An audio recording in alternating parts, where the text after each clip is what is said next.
ஒருவேளை இப்போ நான் இதெல்லாம் சொல்கிறப்போ சிலர் உணரலாம், எங்க என் பேச்சும் என் விசுவாசமும் சரியில்லைன்னு நினைக்கிறேன், கண்டதையும் பேசிக்கிட்டு இருந்தேன் கடந்த சில வாரமாக.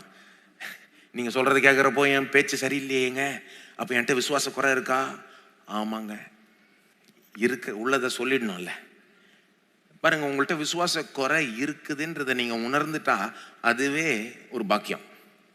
சிலர் பெரிய விசுவாசம் இருக்குன்னு நினச்சிக்கிட்டு இருக்காங்க, ஆனால் பேச்சு மேட்சே ஆக மாட்டேங்குது. அவங்க தங்களே வஞ்சித்து கொண்டு இருக்கிறாங்க. இருதயம் நம்மளே வஞ்சிக்கணும்னு வேதமே போதிக்குது. ஜாக்கிரதையா இருக்கு. இருதயத்தில் நான் இப்படி அப்படி நினச்சிக்கிட்டு இருக்கலாம், வாயில் என்ன வருது அது இருதயத்தில் இருக்கிறத காட்டி கொடுக்குது பாருங்க. அப்போ நீங்கள் உணர்ந்துட்டீங்கன்னா ஓகே, என்கிட்ட விசுவாச குறை இருக்குன்னு உணர்ந்துட்டீங்கன்னா என்ன பண்ணும்? சரி, விசுவாச குறை இருக்கு, பேச்சு அதனால தான் மேட்ச் ஆக மாட்டேங்குது, தெர்மோமீட்டரை பார்த்தா லோ ஃபெய்த்னு காமிக்குது. இப்போ என்ன பண்ணுறது?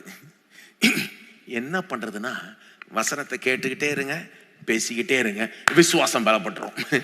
வசனத்தை கேட்டுக்கிட்டே இருங்க, பேசிக்கிட்டே, எல்லாம் சொல்லுங்க, வசனத்தை கேட்டுக்கிட்டே இருக்கணும், பேசிக்கிட்டே இருக்கணும், விசுவாசம் பலப்படும்.